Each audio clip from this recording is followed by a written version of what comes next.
Creation Chaos here, and in this video I'll be showing off my own personal Trickstar deck profile.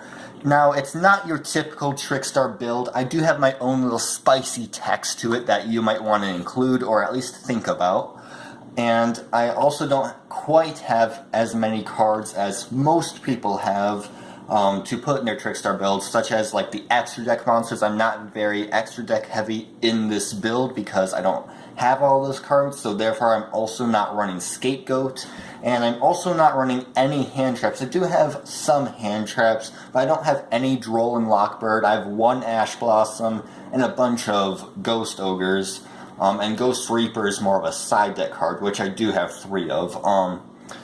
But I'm not running any of them. Instead of doing like half-ass hand traps, I decided to go none at all, and just have some of my own little spicy cards in there instead. So I hope you enjoyed this pretty unique Trickstar deck profile from me. So first of all, in the main deck, I run 3 copies of Trickstar Candina. She is your main searcher for the deck. And also I run 3 copies of Trickstar Lycris. She is your main burn card for the deck, and as you should know, this card specializes in effect damage. And now, for the third monster, I also run 3 copies of Trickstar Lilybell. Now, most people just run 1, some run 2, I run 3. Partially because I don't quite have all of the cards necessarily. For example, spoiler alert, I only run 2 Reincarnation when normally I would run 3. But that's because I don't have a third copy, so therefore I can't run it. So having like Lilybell at 3 is sort of justified to make up for some of the missing cards I have. But even so, if I did have the Reincarnation and some of the other cards, I might still run her at 2 or 3 because she is a pretty underrated card in my opinion, seeing as she can do a few different things that the others can't. So yeah, I run 3 of her. And then for my first sort of spicy choice that most people don't go for is Trickstar Narcissus.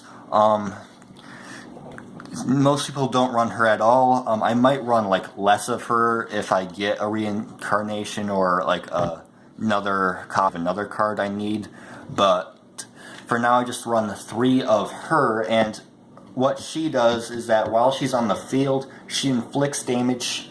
She inflicts 200 damage to your opponent every time they activate a card from their hand or graveyard, which happens pretty often. That's basically any time they activate a hand trap, or they activate like a Mizuki, or anything that activates from the hand or grave, which is a lot of cards. And also she has a built-in special summoning effect, where if your opponent takes effect damage, which happens very often in this deck, you get to special summon her from your hand.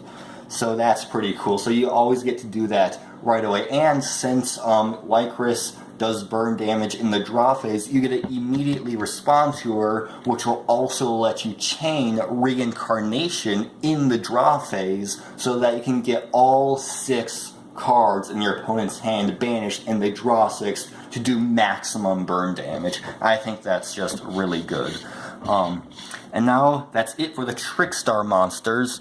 But I have a few other monsters that I play, and starting off with 3 Honest. Some people run 2 Honest instead of 3. Some people run, or most people actually, run 3 Eater of Millions and don't run any Honest. But I don't run Eater of Millions. I do have 3 copies, but I don't run it. I used to run it at like 1 with 2 Honest, but I think the 3 Honest is where it's at, because Eater of Millions, yes, it's a good spot removal card for monsters, and it permanently like banishes them like face down for the most part.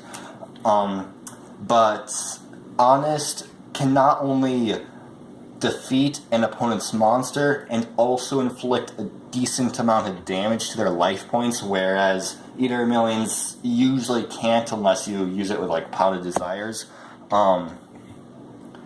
Honest can also like protect one of your monsters, and the monsters have like no built-in protection, so it's nice to have that extra like battle protection with your Trickstar monsters. Alright, and now for my last monster, I run 3 copies of Firecracker. Now, he's another burn card. He's not a light card, so he can't be protected by Honest, but I've got other cards that can protect him.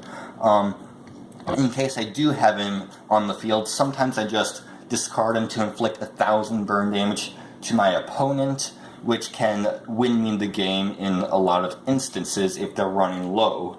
However, he also has an effect on the field where every time your opponent takes effect damage, you place a counter on him. Then during the end phase, he removes all counters from himself and inflicts 300 damage to your opponent for each counter removed, which can add up very quickly as long as you can keep him on the field until that one end phase. And then he gets another counter on top of that because more effect damage was inflicted to him, and it just keeps piling on like that. So, I don't always use him in a duel, but when he does come up, he really puts in the damage. So yeah, 3 copies of him. And now moving on to our spells, I run 3 copies of Trickstar Light Stage. That's pretty typical. It's pretty much your main combo card, or it's your main starter card that gets to your combos and all that. 3 is a must-have.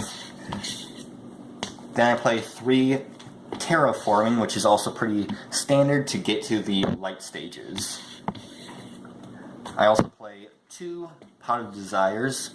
Most people just play 2. I like to play 2 in this deck.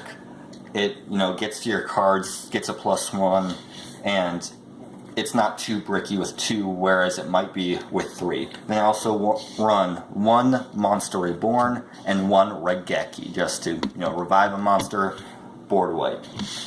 Pretty standard stuff, but then I also run 1 Darkroom of Nightmare. Most people don't run any of it. Some people run 2, maybe even 3. I only have 1, so I can only play 1, but I would probably play 2 copies if I had to, but maybe not 3, because it's essentially a do-nothing card, where if you just play it and it does nothing, but what it does, it's basically better Firecracker, sort of. Firecracker can be good because it's a good beat stick too, but while it's on the field, it's slightly better than Firecracker because every time your opponent takes damage, it inflicts another 300 damage to their life points.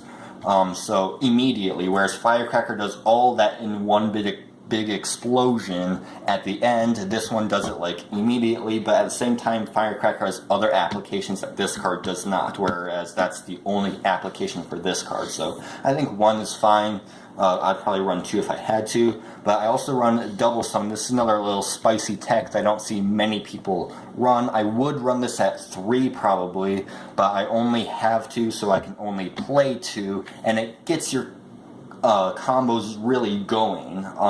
It lets you summon Candina twice to Search Choice, and it also gets your Firecracker on the field after you've already normal summoned. And this is the main way I get Firecracker on the field, is by getting that second normal summon that is really precious in this deck, especially this build. Then, moving on to the traps, I run 2 Reincarnation. Like I said, I'd run 3 if I could, but I only run 2. 3 is pretty standard. 1 Solemn Judgment. It can help me in a variety of different situations. Then I run 3 Blazing Mirror Force. This is another card to help protect my monsters while also doing a board wipe and inflicting a bunch of effect damage. So yeah, 3 copies of that. And then I run 3 copies of Wabaku, which is not as powerful as a Storming Mirror Force would be in its place or something like that, but you can activate it at any point as long as it's not the same turn that you set it. And the reason why that's good is because if your opponent targets one of your face-down back row with spot removal like Cosmic Cyclone or Twin Twister, you can activate it. If it's Wabaku, you can activate it right away, and then your monsters are still protected for that turn. Whereas if it's a Mirror Force, it just gets destroyed and it's gone forever.